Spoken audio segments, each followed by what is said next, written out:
1995, they started a project to bring the wolves back into Yellowstone Park and introduce them as part of the park's ecosystem. It has been shown that restoring the wolves to the Yellowstone area will help lead to greater biodiversity throughout the Yellowstone Park.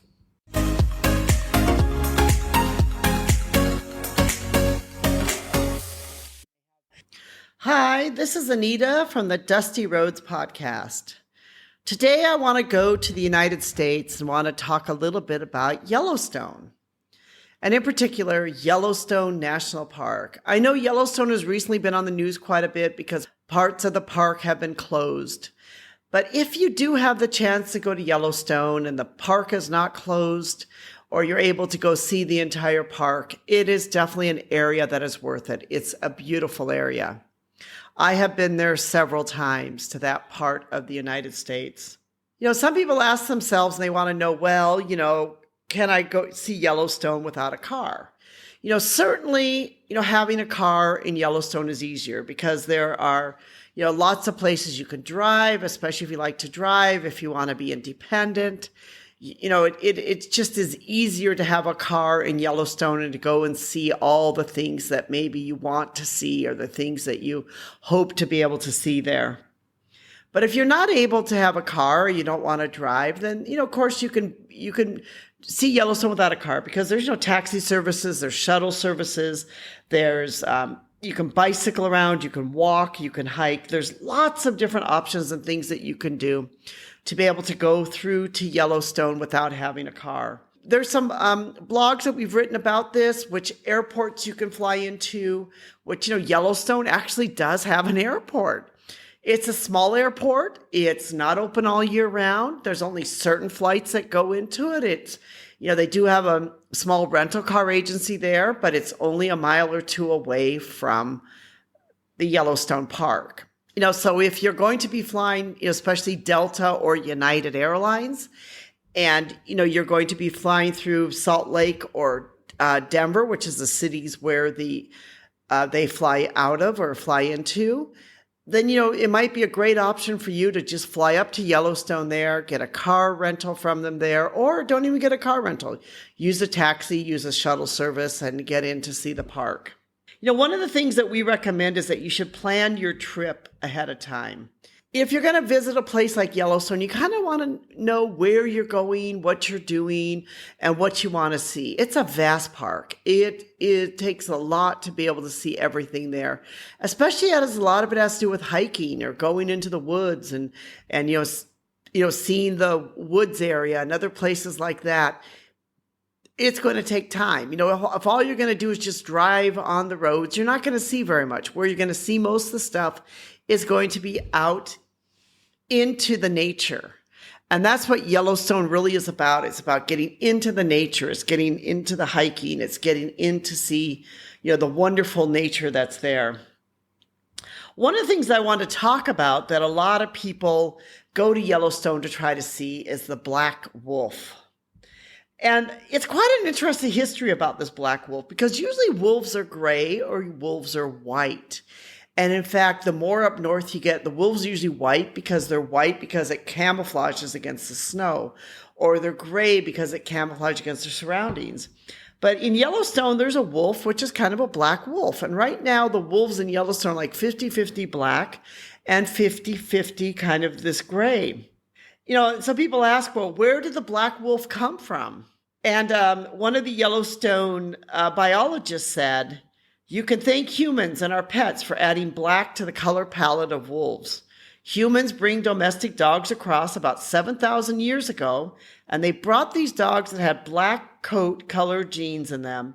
And some of these dogs bred with wild wolves. Some were in the area of the Yukon, and this gene got into wild wolf populations. So actually, when you see these black wolves, way back thousands of years ago, they came from some domesticated dogs, which is sort of an interesting side note. There are these wolves that are there. For many years, there weren't any wolves in Yellowstone because when the settlers came out to the west and they started to, have their ranches and other things, there in the western part of the United States, the wolf, of course, was their enemy. So they set traps, they had poison, they shot the wolves, they killed the wolves because the wolves were essentially killing their livestock or their livelihood. The wolf was the enemy to the settlers. So they were actually, for a while, they were almost extinct. There were not very many wolves in this area at all. But the Yellowstone started to reintroduce the wolves into the population of the park. And the reason is because this population of wolves was becoming extinct, and now they are not. So in 1995, they started a project to bring the wolves back into Yellowstone Park and introduce them as part of the park's ecosystem. It has been shown that restoring the wolves to the Yellowstone area will help lead to greater biodiversity throughout the Yellowstone Park. So this, again, is kind of a bit of an example of how maybe, we as humans have come and messed up with the Yellowstone Park area, and we've changed the biodiversity of the park, and we've changed the park itself. And that we need to be able to reintroduce to get the biodiversity or to get the ecosystem of the park to be more balanced. Because, the wolves have their place within this entire, you could say maybe this animal kingdom that is in this park. So if you happen to go to Yellowstone and you happen to be lucky enough to see a wolf, and especially a black wolf, stay clear away. Wolves, of course, can be a dangerous animal, but do try to get close enough to take a photo. Now, we want to mention here, if you're going to visit any of the U.S. national parks, and especially Yellowstone, if you're going to be out hiking or doing other things, you really want to download the U.S. National Park app. And if you go onto my blog, we'll put a link below. We can send you a link to where you can download this app.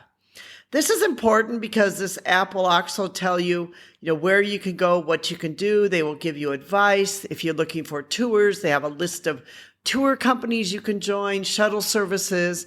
And also, if there's any type of danger or anything that's happening in the park, they will let you know. So it's really important, if you're not used to being out in nature, you don't know the Yellowstone area, that you download the National Park app. And of course, we always recommend that, especially if you're traveling from overseas or somewhere else, that you have a U.S. phone in case you need to make an emergency that you can call. People do get lost in the national parks all the time. Even Americans get lost. They're sometimes, found months later, dead somewhere because they ran out of water, they ran out of food, or they just simply got lost. So you really want to be sure that you are checking, that you have the National Park app, that you have a phone, that you have all your safety, all your equipment, everything, that you know exactly where you're going and where you're going to be trekking in, that you don't try to do something crazy where you could end up losing your life in the process. If you are a fan of Yellowstone and you haven't yet had the opportunity to go there, you're not able to go there, one of the great ways that we recommend that you can do this, we've talked about this before in our podcast quite a bit on different parts of the world. One way is through the Conquer Virtual Challenge, which also has a Yellowstone challenge. And it's a challenge which I'm presently doing now. And one of my favorite things about it is you can go on to the Google Maps and you can kind of see where you are and you can get a feel for the area. It's a great way to be able to get a feel for Yellowstone if you're planning to travel there. If you're, making a trip there, they will send you postcards along the way to tell you about where you're traveling, the sites that you are seeing. And I highly recommend this, the Conquer Virtual Challenge. If you're going to go to some part of the world and you just want to learn something more, it's a great way to be able to get in your exercise, to get in your walking, or to get in your swimming or your cycling or whatever exercise you like to do. And at the same time, to be able to see and understand part of the world. Each time you do your miles in your own home, or if you go outside and walk, you put the miles in, and then the app will tell you each time you pass an important landmark or a site. So it's a great way for you to be able to prepare for your travel if you decide that you want to go to the Yellowstone area. If you have the opportunity to travel there in person, we highly recommend it. It's a great place to travel. It's a beautiful part of the United States. It may not be a part you want to travel in winter unless you really are a cold person and you love the winter and you want to see Yellowstone during the winter months. There can be lots of snow there. It roads can get closed. Of course, the Yellowstone Airport is not even open in the wintertime. You'd have to travel into one of the other airports. But it is a beautiful place to travel in the spring and the fall, and of course, during the summer months. This is Anita from the Dusty Roads Podcast. Thank you so much for listening. We truly do appreciate you listening to us, and we appreciate you coming along with us on the dusty roads of life and living your life as a global citizen. Check out our blog at A Bus on a Dusty Road. We have lots of great information about many parts of the world. And we want to thank our production crew, Rico in particular, for helping us with this podcast. And thank you so much for listening. We realize that without you, this would not be possible.